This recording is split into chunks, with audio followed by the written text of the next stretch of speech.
एक देश जो बरसों तक सिविल वॉर में झुलसता रहा, जिसका तानाशाह अपने आखिरी वक्त में मौत की भीख मांगता रहा। ऐसा भी एक वक्त आया कि उसे जान बचाने के लिए सीवर पाइप में छिपना पड़ा। उसी तानाशाह ने अपने देश को परमाणु शक्ति बनाने के लिए जान लगा दी, लेकिन सफल नहीं हो सका। आज उसी देश से 2.5 टन यूरेनियम गायब हुआ है, जो 10 बड़े बड़े ड्रमों में भरकर रखा गया था। यूरेनियम का इस्तेमाल परमाणु हथियार बनाने में किया जाता है। ऐसे में परमाणु शक्ति बनने की चाहत रखने वाले इस देश से इतना यूरेनियम गायब होना पूरी दुनिया के लिए चिंता का विषय बन गया है। हम जिस देश की बात अब तक कर रहे थे वो देश है लीबिया। तो आज के शो में हम जानेंगे इतना यूरेनियम लीबिया के पास कहां से आया, कहां गायब हुआ, यूएन ने इस पर क्या चिंता जाहिर की और यूरेनियम का गायब होना पूरी दुनिया के लिए चिंतादायक क्यों है। नमस्कार, मेरा नाम दिव्यांशी सुमराव है और आप देख रहे हैं दी लल्लन टॉप का इंटरनेशनल खबरों का बुलेटिन दुनियादारी।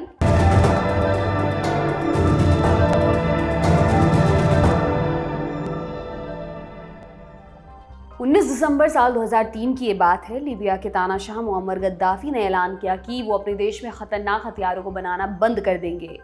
लीबिया पर वेपन्स ऑफ मास डिस्ट्रक्शन बनाने के आरोप थे। लीबिया ने दिसंबर 2003 में कहा कि वो अब WMD बनाना रोक देंगे और अंतर्राष्ट्रीय नियमों का पालन करेंगे।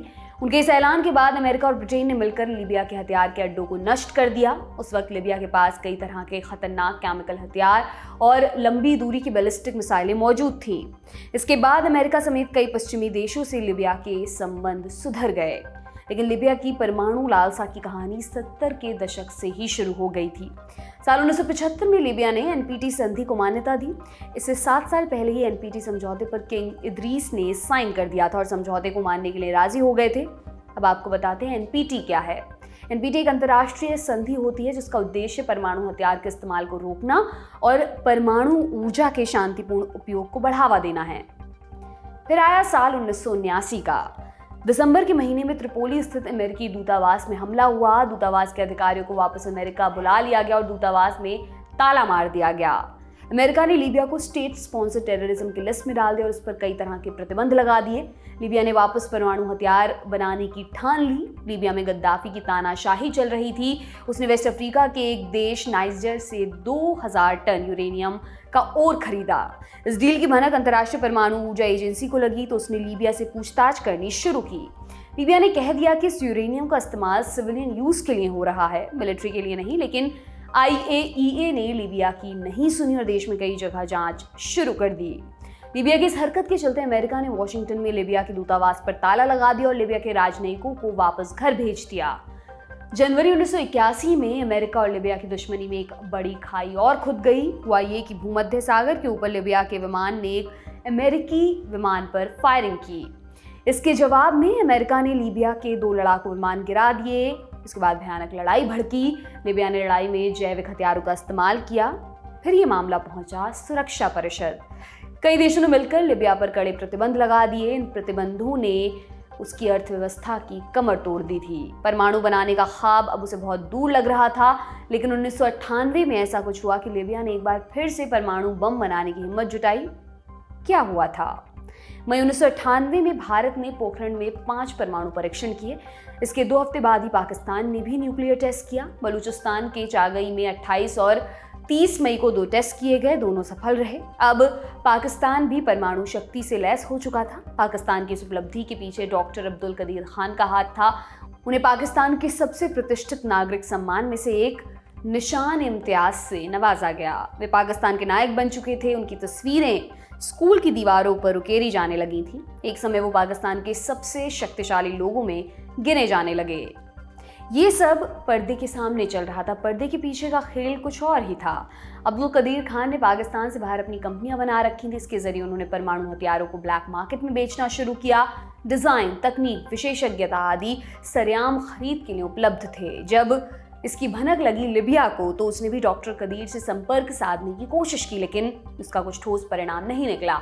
हालांकि नॉर्थ कोरिया ने डॉक्टर कदीर का भरपूर फायदा उठाया। नॉर्थ कोरिया आज परमाणु हमले की जो धमकियां देता फिरता है उसकी बुनियाद अब्दुल कदीर खान की रखी हुई है।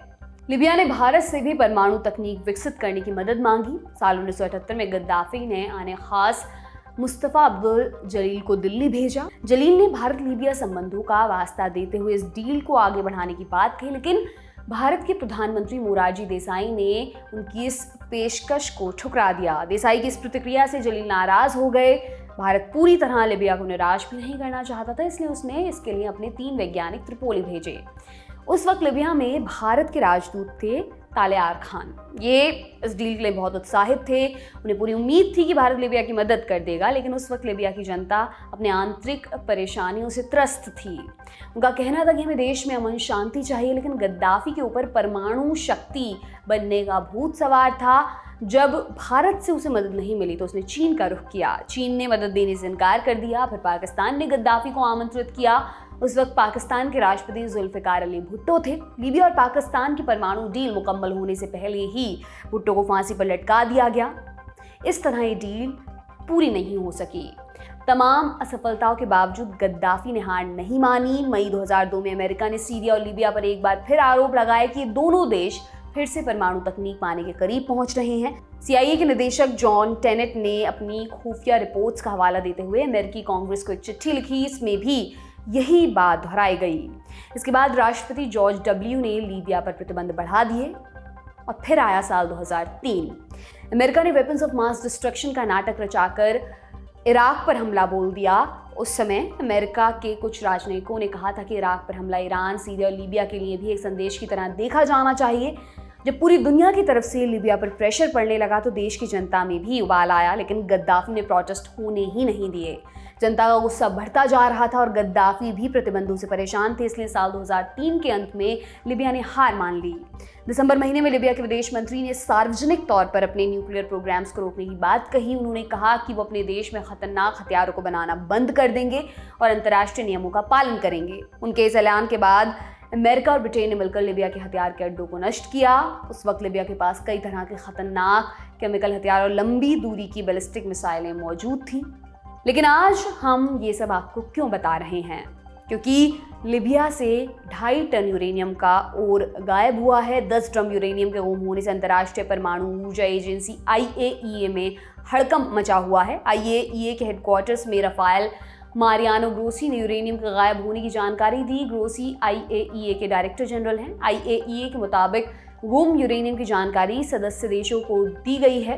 बयान में कहा गया है कि एजेंसी के सेफगार्ड्स इंस्पेक्टरों को करीब 2.5 टन यूरेनियम अयस्क से भरे 10 ड्रम नहीं मिले। इन ड्रमों के लीबिया में होने की जानकारी पहले से दी गई थी। चिंता की बात है कि जिस जगह से यूरेनियम गायब हुआ है वहां लिबिया की सरकार का नियंत्रण भी नहीं है। IAEA के मुताबिक साइट तक पहुंचने के लिए उसके पर्यवेक्षकों को कई तरह की मुश्किलें हुई। यूरेनियम का गायब होना खतरनाक कितना है, अब ये जानते हैं। IAEA के मुताबिक गुम हुआ यूरेनियम प्राकृतिक अवस्था में था। प्राकृतिक यूरेनियम को तुरंत परमाणु ऊर्जा हथियार बनाने के लिए इस्तेमाल नहीं किया जा सकता, लेकिन इसी यूरेनियम को संवर्धित कर परमाणु हथियार या न्यूक्लियर फ्यूल बनाया जा सकता है। 1 टन प्राकृतिक यूरेनियम के संवर्धन से 5.6 किलोग्राम संवर्धित यूरेनियम बनाया जा सकता है। संवर्धन की प्रक्रिया के दौरान ठोस यूरेनियम को पहले गैस में बदला जाता है, फिर सेंट्रीफ्यूज में डालकर परमाणु ईंधन में बदला जाता है। यूरेनियम एक रेडियो एक्टिव पदार्थ है। उसे सुरक्षित तरीके से स्टोर करना एक बहुत बड़ी चुनौती है। अधिकारियों को डर है कि गलत हाथों में पड़ा यूरेनियम परमाणु हथियारों की आशंका के साथ आम लोगों की सेहत के लिए भी खतरा पैदा करेगा। बिकॉज ये काफ़ी मात्रा में ये अभी गायब हुआ है और इसके पीछे जो रीजंस हैं ये भी है कि उस पूरे रीजन में अभी लिबिया में बिल्कुल एक इंस्टेबिलिटी का माहौल है। काफ़ी सालों से ये चल रहा है, लड़ाई चल रही है। कोई सेंट्रल गवर्नमेंट की मौजूदगी की वजह से ऐसे हो रहा है। पिछले साल जो इंटरनेशनल एटॉमिक एनर्जी एजेंसी है, जो इंटरनेशनल न्यूक्लियर वॉचडॉग है, वो ये इन फैसिलिटीज़ पे इंस्पेक्शन करने वाली थी, बट बिकॉज सिक्योरिटी सिचुएशन ऐसे हालात थे कि उस वजह से वो जा नहीं पाए उनके इंस्पेक्टर्स। और अभी उनको पता लगा है कि वहाँ से करीबन 2.5 टन गायब हुए हैं ये जो यूरेनियम, नेचुरल यूरेनियम है। तो ये बिल्कुल एक चिंता का एक जरूर एक विषय है हम सबके लिए, बिकॉज यहाँ से वेपन्स ग्रेड यूरेनियम बनाने में एक काफ़ी लंबा सफ़र है।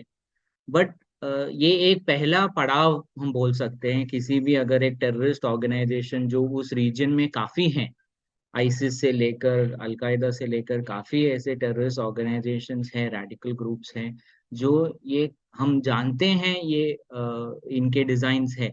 बट मैं ये बोलूँगा कि ये सिर्फ़ एक पहला पड़ाव है, पहला उसकी तरफ है, वहाँ से अभी भी काफ़ी हम दूर हैं। कि हम चल ये नहीं बोल सकते कि इसके गायब होने से या इसके चुराए जाने से हमको बहुत जल्दी ही एक न्यूक्लियर वेपन टेररिस्ट ऑर्गेनाइजेशंस के हाथ लगेगा, ये बोलना सही नहीं। अभी तक इस बात का पता नहीं चल पाया कि ये यूरेनियम किसने चुराया है। यूरेनियम से परमाणु हथियार बनाने के लिए उच्च तकनीक चाहिए होती है। क्या किसी गैर सरकारी संगठन के पास ऐसी तकनीक मौजूद है जो इस चुराए यूरेनियम का इस्तेमाल कर परमाणु हथियार बना सके? जी, परमाणु हथियार बनाने के लिए आप बहुत सही बोल रहे हैं कि परमाणु हथियार बनाने के लिए आपके लिए काफ़ी स्टेप्स हैं। जैसे अभी आप यूरेनियम और जो नेचुरल यूरेनियम 2.5 टन का लगभग गायब हुआ है। उसको इनको मिल करना पड़ेगा। मिलिंग का एक प्रोसेस होता है जिसमें उसको यूरेनियम ऑक्साइड बनाया जाता है। फिर उसमें फ्लोरीन मिला के यूरेनियम हेक्साफ्लोराइड बनता है। तो वो तीसरा स्टेप हुआ। वो फिर या फिर एक यूरेनियम एनरिचमेंट फैसिलिटी में जाता है और उसके थ्रू फिर वो भी एक काफ़ी कॉम्प्लेक्स प्रोसीजर है जहाँ से इतना या फिर न्यूक्लियर रिएक्टर या न्यूक्लियर वेपन के लिए वो यूरेनियम को उतना एनरिच उतना प्यूरिफाई किया जाता है। तो ये एक काफ़ी कॉम्प्लेक्स प्रोसीजर है जो किसी भी नॉन स्टेट एक्टर गैर सरकारी गैर एक्टर के पास ऐसा कोई फैसिलिटी है नहीं। बट दूसरा जो हमारे लिए एक चिंता की विषय ज़रूर ये है कि इसको थोड़ा-सा और इस पे ये करके ये एक रेडियोलॉजिकल न्यूक्लियर डिवाइस डेफ़िनिटली बना सकते हैं जिसको डर्टी बॉम्ब किया जाता है। तो एक न्यूक्लियर वेपन ना बना के इसको नॉर्मल केमिकल एक्सप्लोसिव जैसे टीएनटी हो गया या दूसरे केमिकल C4 हो गया, ऐसे एक्सप्लोसिव्स के साथ पैक करके उसको एक नॉर्मल एक्सप्लोसिव की तरह ज़रूर ही एक्सप्लोड किया जा सकता है, जो कोई भी ऑर्गनाइज़ेशंस कर सकती है। और उससे डेफ़िनेटली न्यूक्लियर ब्लास्ट नहीं होगा, रेडियो एक्टिविटी बहुत लिमिटेड क्वांटिटी में ही स्प्रेड होगा, बट पैनिक ज़रूर काफ़ी मात्रा में स्प्रेड होगी इस पे। तो ये जो है, ये डिस्ट्रीब्यूट कर सकते हैं, दूसरे शहरों में लेके जा सकते हैं, दूसरे कंट्रीज़ में लेके जा सकते हैं, वहाँ पे एक डर्टी बॉम्ब की तरह इसको ज़रूर एक्सप्लोड किया जा सकता है।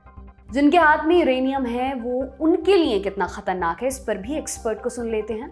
जी, अभी इसमें रेडियो एक्टिविटी बहुत कम होता है क्योंकि ये बिल्कुल अनप्रोसेस्ड है, नेचुरल है। तो इसमें से इसके बाद जो मिलिंग प्रोसेस के बाद जो येलो केक बनता है अ, उसी में फिर रेडियो एक्टिविटी ज़्यादा होती है और जो उस यूरेनियम एनरिच्ड जितना ज़्यादा होता है, उतना ज़्यादा वो खतरनाक होता जाता है। जो लोग उसके कॉन्टैक्ट में आते हैं, आस-पास रहते हैं या जो कैरी कर रहे हैं या ट्रांसपोर्ट कर रहे हैं, उनके लिए भी। बट ये अभी पूरा एक नेचुरल स्टेट पे है, रेडियो एक्टिविटी उसमें बहुत कम होती है और इसको ट्रांसपोर्ट करना भी उतना ही मुश्किल होगा। इसीलिए आप देखें न्यूज़ रिपोर्ट्स में भी आ रहे हैं कि ये कुछ 10 ड्रम में उनको स्टोर करके रखा गया था और क्योंकि ये बिल्कुल एक नेचुरल स्टेट में है, जैसे माइन करके निकाला है आपने, खदान से निकाल के रखा है, उसको बहुत ज़्यादा प्रोसेस करने के बाद ही आप एक स्टेट पे पहुँचेंगे, जहाँ पे उसको एक वेपन्स ग्रेड या रिएक्टर के लिए भी यूज़ करने लायक होगा।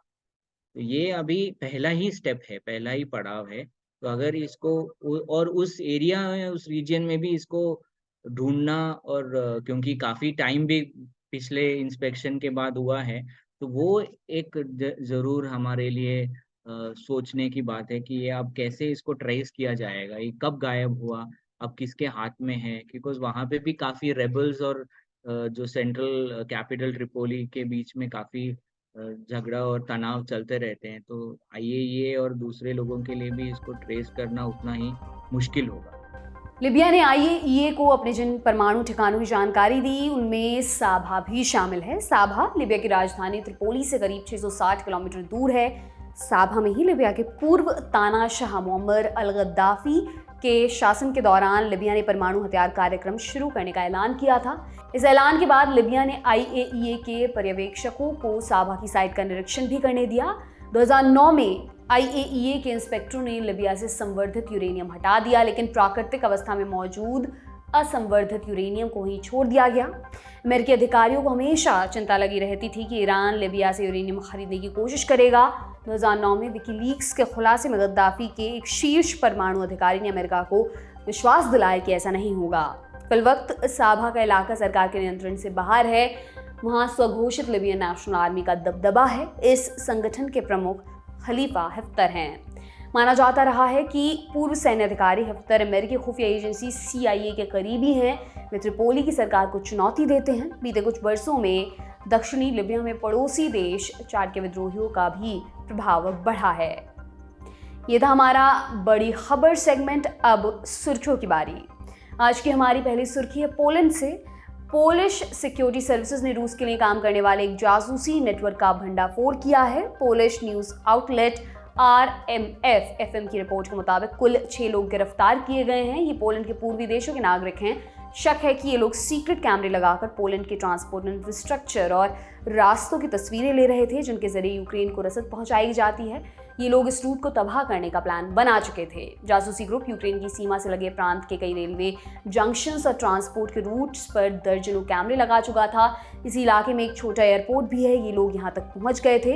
एयरपोर्ट को इंटरनेशनल लॉजिस्टिक्स हब बना दिया गया है। पूरे यूरोप से मिलिट्री और कार्गो एयरक्राफ्ट यहाँ से गुजरते हैं, जिनके जरिए यूक्रेन को सैन्य और मानवीय मदद पहुंचाई जाती है। ये एयरपोर्ट इतना अहम है कि यहाँ अमेरिका ने अपना एयर डिफेंस सिस्टम तैनात किया हुआ है।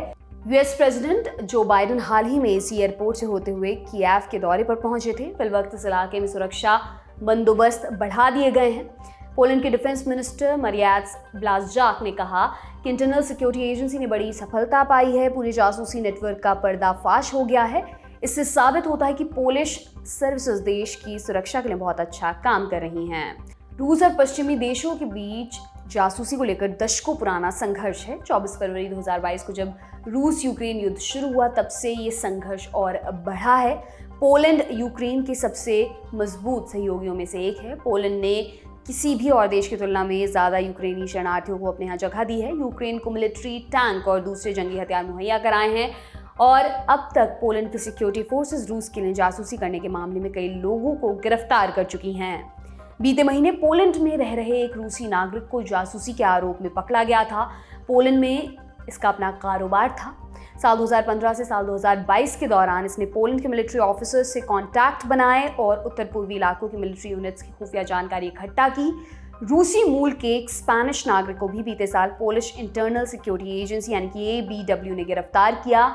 यह आदमी मॉस्को के लिए जासूसी कर रहा था। बीते साल मार्च में पोलैंड की राजधानी वॉर्सो से भी एक गिरफ्तारी हुई। तोमेश एल नाम का एक शख्स वॉर्सो के रजिस्ट्री ऑफिस में काम कर रहा था। इस पर रूसी इंटेलिजेंस को संवेदनशील जानकारियां देने का आरोप था। आज की दूसरी सुर्खी अमेरिका से है। यहाँ गुओ वेंगुई नाम के एक चीनी अरबपति को गिरफ्तार किया गया है। उस पर अमेरिका में निवेशकों के साथ 80,000 करोड़ रुपए से ज्यादा की धोखाधड़ी करने का आरोप है। गुओ के पूर्व अमेरिकी राष्ट्रपति डोनाल्ड ट्रंप के प्रशासन के साथ करीबी संबंध रहे हैं। आरोप है कि उसने धोखाधड़ी करके अपने हजारों ऑनलाइन फॉलोअर्स से करोड़ों डॉलर की ठगी की। अमेरिका के डिपार्टमेंट ऑफ जस्टिस के बयान के मुताबिक गुओ कई बिजनेसेस चलाता है। गुओ की GTV मीडिया ग्रुप नाम से एक मीडिया कंपनी भी है। G क्लब्स नाम का एक मेंबरशिप क्लब है। गुओ ने अपने इन बिजनेस वेंचर्स में लोगों को प्रॉफिट देने का वादा करके निवेश करवाया और इस पैसे से अपनी जेबें भरी।